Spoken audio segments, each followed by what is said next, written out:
Hello guys, कैसे हो आप लोग। आज हम एक क्लास लेंगे जो एक छोटी सी बेसिक सी क्लास है, ज़्यादा इतने।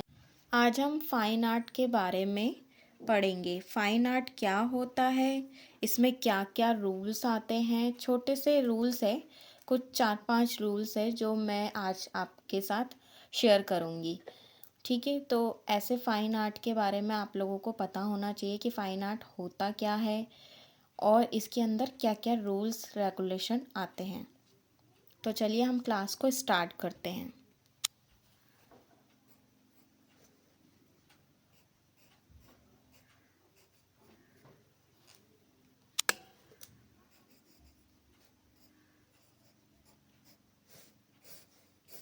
फाइन आर्ट जिसे हम हिंदी में ललित कला भी कहते हैं।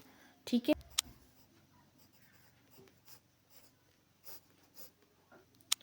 इंग्लिश में फाइन आर्ट कहते हैं। तो इसके अंदर काफ़ी सारे मीडियम आ जाते हैं जो हम अलग अलग तरीके के मीडियम सीखते हैं, जैसे कि चारकोल हो गया, पेंसिल हो गए। सबसे हमें जो सिखाया जाता है वो पेंसिल सिखाया जाता है कि हम पेंसिल से क्या क्या सीखते हैं, क्या क्या आर्ट वर्क है। तो इससे हम नॉर्मल पेंसिल से भी और इसके भी पेंसिल में भी बहुत सारे कैटेगरीज होती है। नॉर्मल पेंसिल से भी आप आर्ट वर्क बना सकते हो और एक अच्छा art work, realistic art work बनाने के लिए आप आर्ट लाइन की पेंसिल्स, अलग अलग तरीके की पेंसिल मिल जाती हैं। ठीक है, तो फाइन आर्ट के अंदर काफ़ी सारे मीडियम होते हैं, जैसे चारकोल हो गया, पेंसिल हो गया, सॉफ्ट पेस्टल हो गए और एक्रेलिक हो गया, ऑयल हो गया, ऑयल पेंटिंग।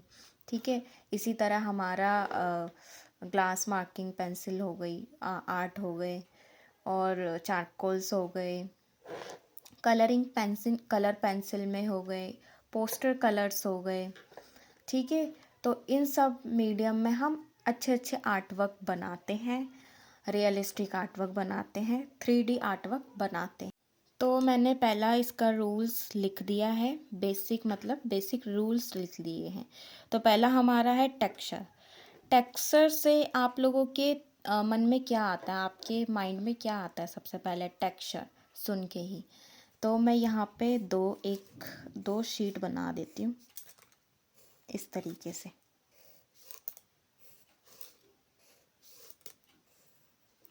ठीक है, तो ये हमारे दो शीट है। एक साइड हमारा रफ साइड है और एक साइड हमारा प्लेन साइड है। ठीक है, तो ये दोनों शीटों में हमें काम करना पड़ता है। ये जो शीट होती है प्लेन शीट, इसमें क्या होता है, ये स्केच के लिए हम यूज़ करते हैं। जैसे स्केच बुक हो गई, जैसे आप देख रहे होंगे यहाँ पे भी मैं स्केच बुक में स्पाइरल वाली जो हो गई, प्रिंट आउट्स हो गए बेसिकली, जैसे प्रिंट आउट्स वगैरह हम यूज़ करते हैं डॉक्यूमेंट्स के लिए। तो इसमें हम क्या करते हैं, स्केचिंग करते हैं। ठीक है, इस साइड ये प्लेन साइड होता है, कोई टेक्सचर नहीं होता है। ये स्केचिंग वगैरह ड्रॉ करना होगा कि जो स्पाइरल वाली है वो स्केचिंग के लिए, जो प्लेन शीट होती है वो सिर्फ और सिर्फ स्केच और ड्रॉ के लिए यूज़ की जाती है। ठीक है, और जो रियलिस्टिक वर्क के लिए हम टेक्सचर वाली शीट लेते हैं जो रफ साइड होती है। आप जब भी शॉप में जाते हो या काम करते हो, ठीक है, तो आपके पास ना शीट आती है, तो उसे कार्ट्रेज शीट कहते हैं। आइवरी भी मिलती है और साथ ही कार्ट्रेज भी मिल जाएगी आपको शॉप में, स्टेशनरी शॉप पे इजीली मिल जाती है। ठीक है, तो उसमें आप कैसे फील कर सकते हो, आपको उसे ना टच करके फील होता है। अब मैं इसे फील करने के लिए, अगर मैं फील करूँ इसे, तो ये दोनों साइड स्मूथ है, एकदम प्लेन है, कोई टेक्सचर ही नहीं है इसमें। ठीक है, तो इसमें ये हमारा इसीलिए प्लेन होता है, इसमें हम रियलिस्टिक वर्क नहीं कर सकते हैं। हम सिर्फ और सिर्फ रियलिस्टिक वर्क इस पे कर सकते हैं जिसकी साइड में रफनेस होए। ठीक है, छोटे छोटे छेद होते हैं, जैसे कैनवस पे देखा होगा आपने रफनेस होते हैं, उसी तरीके से छोटे छोटे आप शीट को भी फील करोगे ना टच करके, तो उसी तरीके से आपको पता चल जाएगा कि किस साइड रफ है और किस साइड प्लेन है। तो रफ साइड हमें आर्ट वर्क करना है अपना स्टार्ट, रियलिस्टिक वर्क हम सिर्फ रफ साइड करते हैं। ओके, और जो प्लेन साइड है इसे बेसिकली इंजीनियर लोग सबसे ज़्यादा यूज़ करते हैं लैंड वगैरह ड्रॉ करने के लिए, रफली ड्रॉ करने के लिए। ठीक है। सेकंड जो हमारा है लाइंस। अब यहाँ पे आप लोगों को समझ आ गया होगा, जो मैंने यहाँ पे दो शीट बनाई थी, टेक्सचर हमारा क्या होता है, तो इसी की तरह हमारा दूसरा रूल्स आ गया लाइंस। अब लाइन से तो आप लोगों को पता होगा कि लाइंस क्या होती है। तो कुछ हमारे बेसिक लाइंस के रूल्स होते हैं, जैसे स्ट्रेट लाइन, ठीक है, और वर्टिकल लाइंस हो गई, जिगजैग लाइंस हो गई, कर्व लाइन हो गए इस तरीके के, ठीक है, स्लांट्स लाइन हो गए। तो लाइंस को ही ऐड करके हम नई चीज़ को ड्रॉ करते हैं। जैसे आपने स्कूल में देखा होगा, ये वाले जिगजैग वाले से ही तो हम जो माउंटेन है, जो पहाड़ है, वो बनाते थे, ठीक है। और यही कर्व जो हो गई, इसी से हम ये बनाते थे, ठीक है। और इस वाले का यूज़ करके अगर मैं ऐसे बनाऊं तो ये बेसिकली हमें स्कूल में ऐसे ही सिखाया जाता था, लाइंस को ऐड करना, ठीक है। ये पिक्चर तो अब मुझे फील होता है जब हमें स्कूल में ये सिखाया जाता था, तो वो इसी लाइंस के लिए ही सिखाया जाता था। ये हर किसी बच्चे को आता होगा कि यहाँ से ऐसे कर्व लो, ठीक है, ऐसे इस तरीके से हाउस बनाओ। ये वाली पिक्चर तो हर किसी बच्चे को आता होगा, ठीक है। तो ये सारी पिक्चर मुझे पता है क्या लगता है कि स्कूल में इसीलिए सिखाया जाता है कि ये सब इसमें ऐड करके बच्चे ड्रॉ कर पाए, ठीक है। अब हम थोड़ा बड़े लेवल पे सीखते हैं, अभी तक तो स्कूल की बातें हो गई, अब बड़े लेवल पे सीखते हैं कि इन सब जो भी मैंने लाइंस बताई आपको, कर्व लाइन हो गई, जिगजैग लाइन हो गई, इन सब को मिला के ही हम एक नई चीज़ को ड्रॉ करते हैं। आप जितने भी रियलिस्टिक आर्ट वर्क करते हैं, आपको कहीं ना कहीं इन सब लाइंस की हेल्प के अकॉर्डिंग ही आप ड्रॉ कर पाते हो, ठीक है। चाहे कोई सा भी आपके पास रेफरेंस आ जाए, अगर आप बेसिक को फॉलो करोगे तो आपको ये प्रॉपरली दिखेगा, ठीक है। और जो रूल्स मैं लिखवा रही हूँ आपको, वो एक और चीज़ मैं आपको इसमें ऐड करवा देती हूँ। जैसे कि मान लो हम इन सब लाइनों का थोड़ा बेसिक सा भी देख लेते हैं। हमारा जैसे सर्कल, ठीक है, सर्कल हो गए, ये भी तो लाइंस को ऐड करके ही हमने यहाँ पे ड्रॉ किया है। ओवल, इसी तरीके से हमारे रेक्टेंगल, लाइंस को ऐड किया हमने, यहाँ से इसको कनेक्ट कर दिया। बॉक्स बनाया, इसको भी तो हमने यहाँ से कनेक्ट कर दिया, यहाँ से, ठीक है। तो इस ऐसे ही आप काफ़ी सारे शेप्स के अकॉर्डिंग ड्रॉ करोगे, जिनसे हमारा बेसिक जो है लाइंस कंप्लीट हो। हम फ्रॉम में भी 3 हम शीट ले लेते हैं समझने के लिए। अब यहाँ पे मैंने 3 शीट को रिप्रेजेंट किया है, ठीक है, आपको दिखाने के लिए। अब इसमें से हमें ये देखना है कि इसमें से बैलेंस कौन सी है शीट, मतलब प्रॉपरली सही कौन सी है शीट, ठीक है। फर्स्ट मान लो कि ये फर्स्ट में क्या है, फर्स्ट हमारा देखने से ही पता चल रहा है कि यहाँ पर हमारा फोकस जा रहा है, अदर हमारा यहाँ पे जा ही नहीं रहा है, सिर्फ और सिर्फ यहाँ पे जा रहा है, तो यहाँ पे ब्लैंक छोड़ रखा है, तो ये इनबैलेंस है, ठीक है। जो सेकंड है हमारा, पहले हम इसकी बात कर लेते हैं। जो हमारी थर्ड शीट जो मैंने बना रखी है, वो क्या हो रखा है कि यहाँ पे फोकस जा रहा है, और हमने जहाँ से स्टार्ट किया था एंडिंग की नहीं है, ठीक है। कोई सा भी हम रेफरेंस ले लेते हैं, अगर हम एक बार स्टार्ट कर लेते हैं तो उसकी एंडिंग भी दिखानी होती है, ठीक है। तो यहाँ पे तो पता ही नहीं चल रहा है इसकी एंडिंग क्या है, ये समझ ही नहीं आ रहा है कि बनाया क्या है, ठीक है। तो ये भी हमारा रॉन्ग है और ये भी रॉन्ग है। हमारा जो सही है, करेक्ट है, वो ये है। क्यों?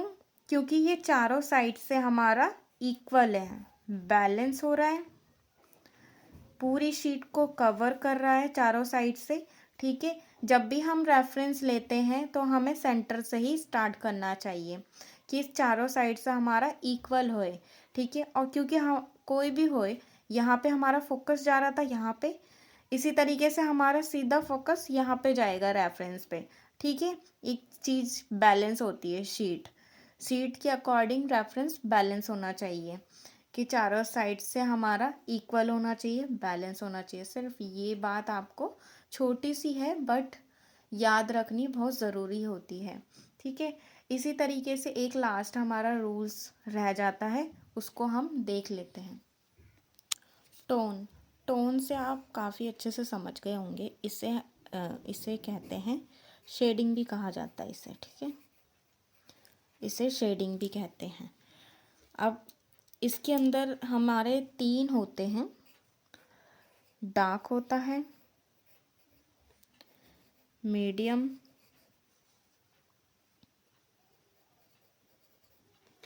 और लाइट। ये 3 शेड चलते हैं। ठीक है, तीनों शेड चलते हैं और तीनों रूल्स चलते हैं।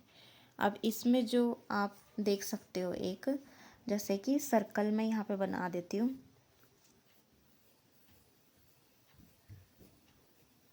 ठीक है, यहाँ पे एक सर्कल मैंने बना दिया है। इससे नीचे मैं एक सर्कल बना देती हूँ छोटे से, जो समझने के लिए इजी होगा।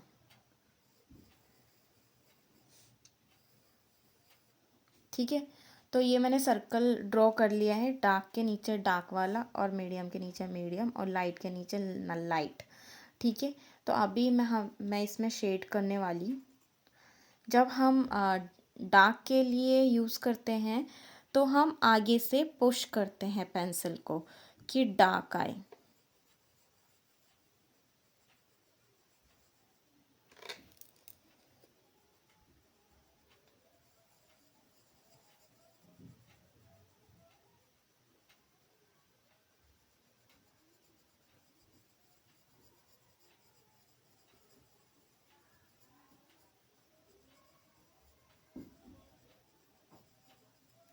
डार्क करना तो बहुत इजी होता है, कोई भी डार्क कर लेगा, एक ही शेड करना है। ठीक है, अब हम मीडियम में आ जाते हैं। मीडियम के लिए हम थोड़ा पीछे से पीछे से ड्रॉ करेंगे। ठीक है, थोड़ा पुश करेंगे पीछे से, हल्के हाथ से ड्रॉ करना है, हल्के हाथ से शेड करना है, सॉरी।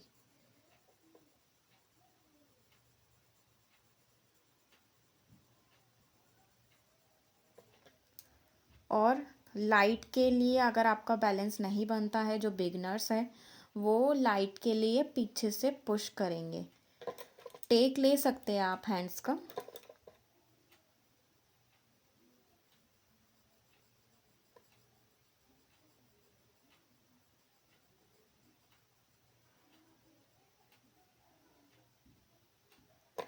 ठीक है, मैंने डार्क के नीचे डार्क कर दिया है, मीडियम के नीचे मीडियम कर दिया है और लाइट के नीचे लाइट कर दिया है। क्या ये 3D दिख रहा है? क्या ये बॉल 3D दिख रही है? जी नहीं, क्योंकि मैंने क्या किया है, सिंगल सिंगल शेड किया है। तो कैसे दिखेगा? हमारा जो टोन हो गया और शेडिंग हो गया, इसमें क्या रूल्स बताता है ये हमें, कि जो तीनों हैं, तीनों मीडियम है, वो एक ही उसमें दिखाना होता है। ठीक है, एक ही उसमें अप्लाई करेंगे, ना कि हम सिंगल सिंगल करेंगे। अगर हम सिंगल सिंगल यूज़ करते हैं, जैसे मीडियम है तो मीडियम ही यूज़ करेंगे, ठीक है, रेफरेंस में, तो वो 3D नहीं दिखेगा है। 3D वो लगेगा ही नहीं, वो सिंपल ड्रॉ होएगी और 3D वर्क उसमें नहीं दिख पाएगा। इसलिए मैंने यहाँ पे सर्कल बनाया, क्योंकि मैं इन तीनों को एक में ही करके बताऊँगी आप लोगों को। तो चलिए स्टार्ट करते हैं। मैटर नहीं करता है कि आप स्टार्टिंग में डार्क है तो डार्क ही आप यूज़ करोगे, नहीं। अगर आपका मन मीडियम से है या लाइट से है तो आप यूज़ कर सकते हो। ठीक है,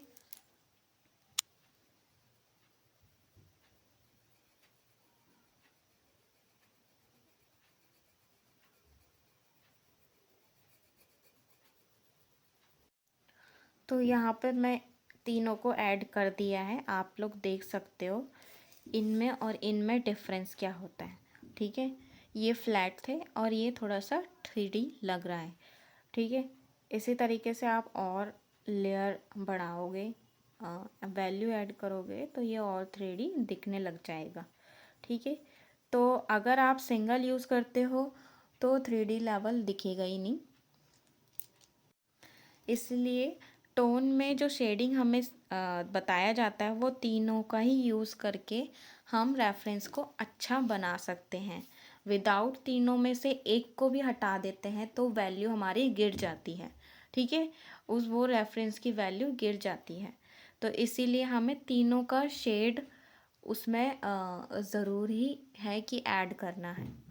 तो यहाँ तक आई होप आप लोगों को समझ आ गया होगा कि टेक्सचर क्या है, लाइंस क्या है, फ्रॉम, देन टोन हमारे, जिसे हम शेडिंग भी कहते हैं, उसे हम किस तरीके की यूज़ करते हैं आर्ट में। ठीक है, अब एक और चीज़ इसमें मैं बताना चाहती हूँ पेंसिल के बारे में। ठीक है, तो हमें पेंसिल की नॉलेज भी होनी चाहिए, इसीलिए आज की क्लास हम थोड़ा सा एक्स्ट्रा ले लेते हैं पेंसिल के लिए भी। अब यहाँ पे मैं आपको पेंसिल के बारे में बता देती हूँ। तो इसके लिए हम सबसे पहले एक लाइन खींचते हैं। ठीक है, लाइन खींचेंगे और हम यहाँ पे मार्किंग करेंगे। एक साइड हमारा HB का होगा, H और B में डिफरेंस बताऊँगी मैं आपको।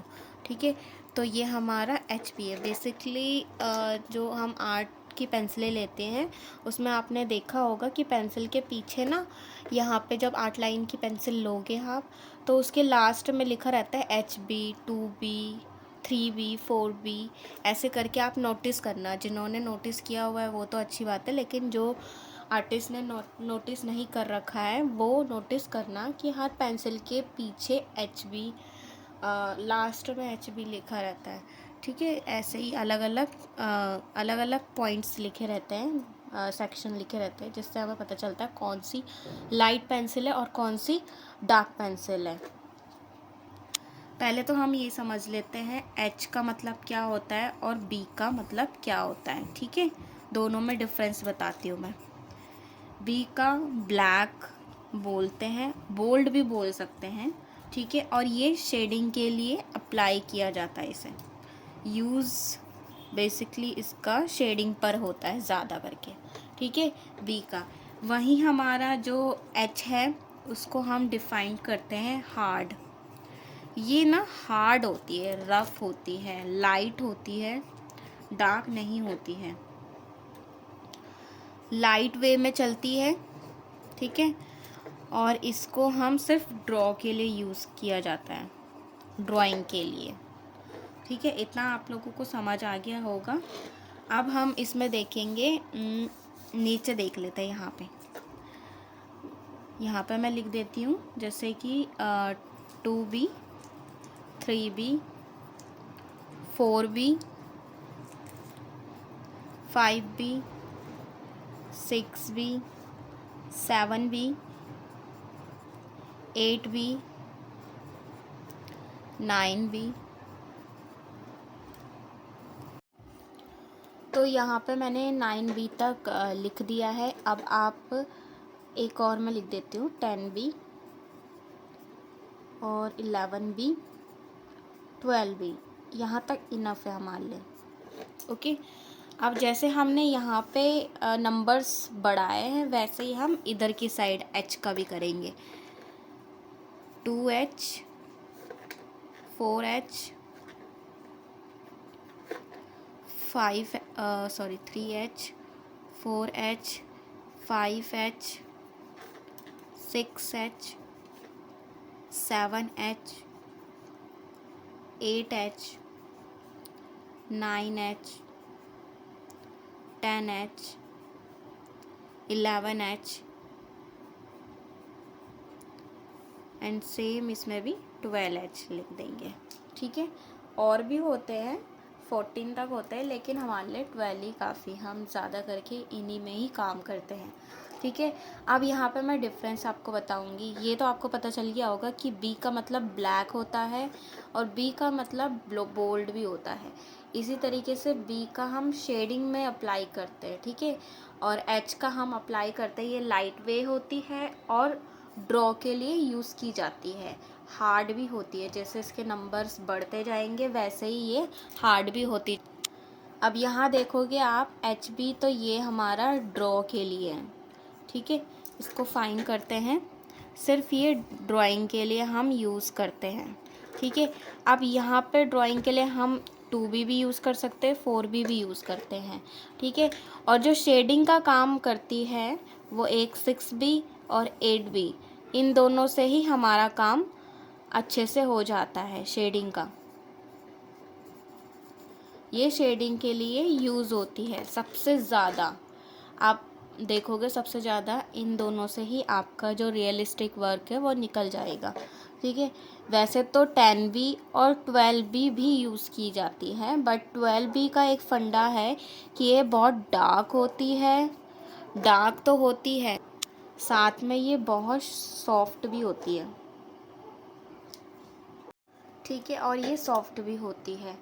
तो इतना आपको समझ आ गया होगा कि जो B वाली लाइंस की होती है, जैसे नंबर बढ़ते जाते हैं 2B 4B 6B 8B 10B 12B, तो इसका आपको फंडा समझ में आ गया होगा। और एक और चीज़ मैं आपको यहाँ से बताना चाहती हूँ, ये लाइट टू डार्क की ओर जाती है, ओके। एंड जो ये वाला फंडा है वो डार्क से, मतलब इतना डार्क तो नहीं होता है क्योंकि HB ड्राइंग के लिए होती है, वो भी लाइट वे ही होती है, बट जो 12B तक हम पहुँचेंगे या 10B या 6B तक, वो थोड़ा सा डार्क दिखती है HB, ठीक है। और डार्क टू लाइट की ओर जाती है, ठीक है, लाइट की ओर जाएगी। तो ये आप देख लोगे। और ये साथ में ना हार्ड भी होती है, जैसे जैसे इसके नंबर बढ़ते जाएंगे ये हार्ड होती जाएगी। आप एक बार जब HB का एक बॉक्स भी आता है पूरा, उसमें काफ़ी सारी पेंसिल्स आती है, मैंने भी स्टार्टिंग में लिया था बट यूज़लेस लगती है मेरे को तो, क्योंकि आप सिर्फ आउटलाइन की पेंसिल को ही यूज़ करके अच्छे से आर्ट वर्क कर सकते हो।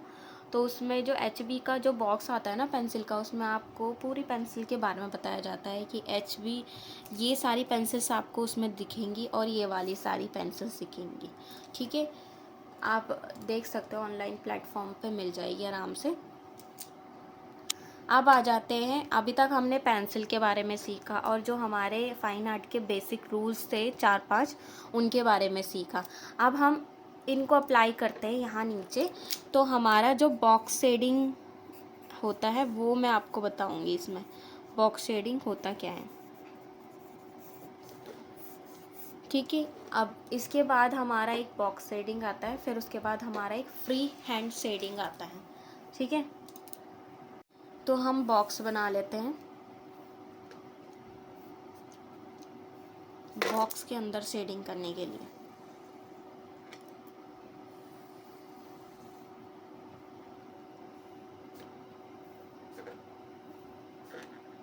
आप मल्टीपल बॉक्सेस बना सकते हो, जैसे जैसे आप प्रैक्टिस करते रहोगे उसके अकॉर्डिंग आप बॉक्स की जो वैल्यू है वो इंक्रीज़ कर सकते हो, मतलब बॉक्स आगे बढ़ा सकते हो। मैंने फ़िलहाल इतने ही बना रही हूँ समझाने के लिए। तो अब इसमें हम समझेंगे कि जो पेंसिल है ना, नॉर्मल पेंसिल से भी हम शेडिंग कर सकते हैं, ठीक है। तो हम मैनेटरी नहीं करता है कि आप लाइट टू डार्क की ओर जाओगे या डार्क से लाइट की ओर जाओगे, एक ही रूल्स नहीं फॉलो कर सकते। हम लाइट से भी स्टार्ट कर सकते हैं और डार्क से भी स्टार्ट कर सकते हैं, ठीक है। तो हम लाइट से स्टार्ट करते हैं, लाइट टू डार्क की ओर जाएंगे, ठीक है, लाइट टू डार्क की ओर जाएंगे। अब इसमें समझने का एक और चीज़ है, जब भी आप शेडिंग करोगे, बिगनर्स, एज अ बिगनर्स के लिए बोल रही हूँ मैं, तो आप जैसे एक एक ना इसमें छोटा सा फ्री हैंड वाला वो है कि आपको कैसा पता चल सकता है कि आप कितना पुश करोगे, ठीक है। तो जैसे आप फर्स्ट बॉक्स में काम करते हो, शेडिंग करते हो, तो आप यहाँ से पकड़ना स्टार्ट करोगे पेंसिल को और ऐसे शेडिंग करोगे। हालांकि आप यहाँ से भी पेंसिल्स को पकड़ सकते हो, बट यहाँ से जो बिगिनर्स है उन पे ना ज़ोर ज़्यादा पड़ता है, पुश ज़्यादा पड़ेगा तो पेंसिल में डार्कनेस आएगी और लाइट वेट नहीं दिखाई देगा। इसलिए कोशिश करना जब आप एज अ बॉक्स शेडिंग करते हो फर्स्ट टाइम, तो आप यहाँ से पकड़ो पेंसिल। आप टेक लगा सकते हो ऐसे ही, थोड़ा सा आर्म्स का आप ले सकते हो सहारा नीचे कॉपी में, और इस तरीके से सर्कल में चलाना है आपको। ओवल या सर्कल में ही चलाना है पेंसिल को, ठीक है। कुछ लोग ऐसे जिगजैग ऐसे ऐसे ऐसे जिगजैग में चलाते हैं, नहीं, ऐसे नहीं चलाना है आपको, ओवल में ही यूज़ करनी है पेंसिल, ओके।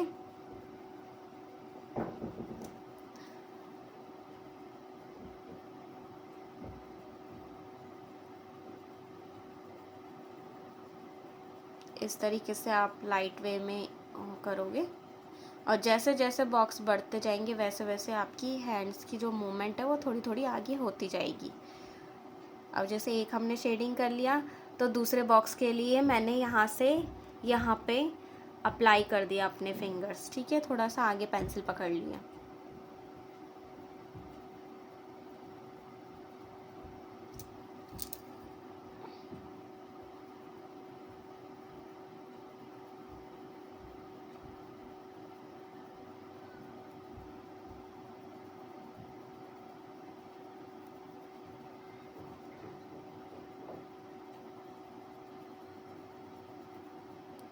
अब ऐसे तीसरे बॉक्स के लिए हम थोड़ा थोड़ा आगे पकड़ते जाएंगे। पेंसिल शार्प होनी चाहिए, पॉइंटेड होनी चाहिए जब भी आप शेडिंग के लिए बैठते हो।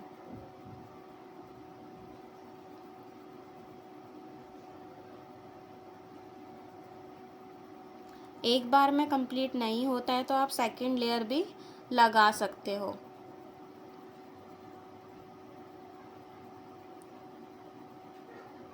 ठीक है, अब एक बॉक्स और आगे हम लेंगे।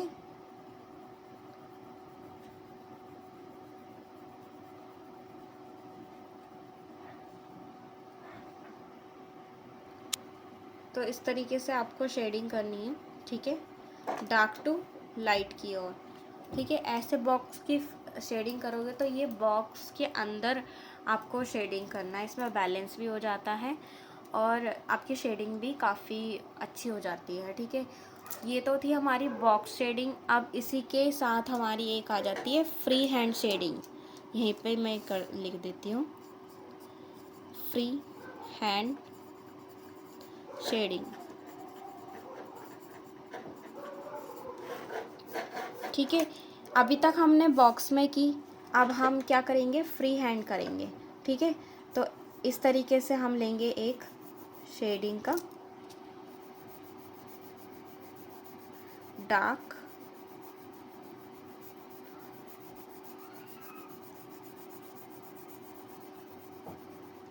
एक बार में नहीं होता है तो दूसरी लेयर आप कर सकते हो।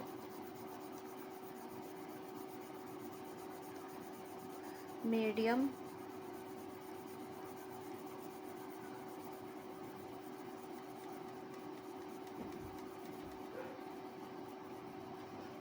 और लाइट,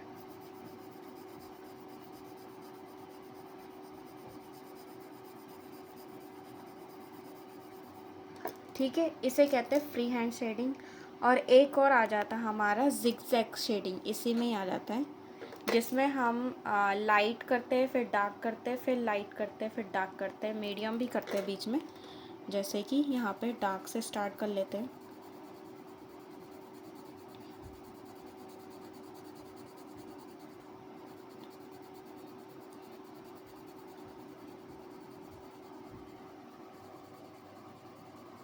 मीडियम में आ गए,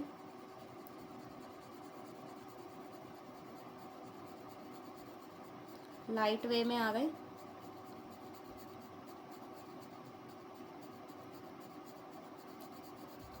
फिर डार्क उसमें आ गए,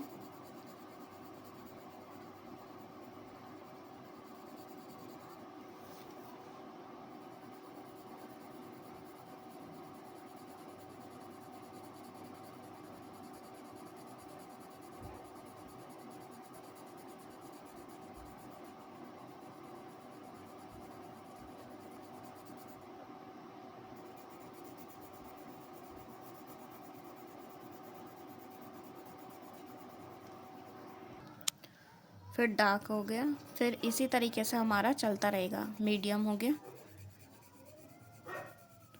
लाइट वे में हो गया, और फिर मीडियम। इसी तरीके से हमारे लाइंस चलती रहेगी। तो इसे जिगजैग कहते हैं, कर्व वाली शेडिंग भी कहा जाता है। तो अभी तक मैंने आपको सिखा दिया है फ्री हैंड शेडिंग क्या होता है, बॉक्स शेडिंग क्या होती है, पेंसिल क्या होता है, दोनों में डिफरेंस बता दिया है। ठीक है, नेक्स्ट क्लास में हम आइज़ और नोज़ का मैं डेमो दूंगी, उसमें एक वीडियो डालूंगी। तो ये हमारी पेंसिल की फर्स्ट क्लास थी, जो हमें पता होना चाहिए कुछ बेसिक रूल्स। अगर हम फ़ाइन आर्ट के स्टूडेंट हैं, बीएफए करते हैं, या फिर हम बीएफए ना भी करके एक अच्छा आर्टिस्ट बनना चाहते हैं, तो हमें बेसिक रूल्स फॉलो करने ज़रूरी होते हैं। उसके अकॉर्डिंग ही सारी चीज़ें कवर अप होती है। ठीक है, तो ये हमारी एक बेसिक चीज़ थी, और आने वाली नेक्स्ट वीडियो में मैं आपके लिए इससे बेटर वीडियो अपलोड कर नेक्स्ट क्लास में मैं आपके लिए एक अच्छा सा वीडियो अपलोड कर दूंगी, जिसमें हम नोज़ आइज़ को देखेंगे कि कैसे बनता है, क्या इसके कैसे ड्रॉ होता है, कैसे कैसे अलग अलग एंगल में हम आइज़ को बना सकते हैं। ठीक है, तो बाय गाइज़।